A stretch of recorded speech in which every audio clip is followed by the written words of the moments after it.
અંજાર સ્થિત બિદડા સર્વોદય ટ્રસ્ટના જયા rehab centre દ્વારા કામધેનુ ગૌ સેવા ટ્રસ્ટ અને આદિનાથ ઘંટકર્ણા ચેરિટેબલ ટ્રસ્ટના સહયોગથી દિવ્યાંગ ગાયો માટે એક અદ્ભુત પહેલ હાથ ધરવામાં આવી હતી। જયા રિહેબના ડોક્ટર લોગનાથને જણાવ્યું હતું કે કામધેનુ ગૌ સેવા ટ્રસ્ટની લગભગ 10 ગાયો લાંબા સમયથી તૂટેલા પગના દુખાવા અને અશક્તિથી પીડાતી હતી। આ ગૌ માતાઓને પીડા મુક્ત જીવન આપવા માટે જયા રિહેબના ડાયરેક્ટર મુકેશ દોશીએ મનોજ શાહ સાથે મુલાકાત કરી ગાયોના પગના માપ લઈ કૃત્રિમ પગ તૈયાર કરાવ્યા હતા। ત્યારબાદ ડોક્ટર લોગનાથન એચ કુબલ અને હેમંત બોગિયા અને નરેશ મહેશ્વરીની નિષ્ણાંત ટીમે માત્ર 2 કલાકના સમયગાળામાં 10 ગૌમાતાના કૃત્રિમ પગનું સફળતાપૂર્વક આરોપણ કરી વર્લ્ડ રેકોર્ડ બનાવ્યો હતો। આ કાર્યક્રમનો પ્રારંભ મુકેશ દોશીએ વર્ચ્યુઅલ રીતે કરાવ્યો હતો।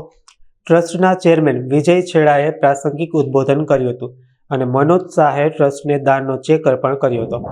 આ ઉત્તમ ગૌસેવા કાર્યથી દિવ્યાંગ ગૌમાતાઓને નવું અને પીડામુક્ત જીવન પ્રાપ્ત થયું છે।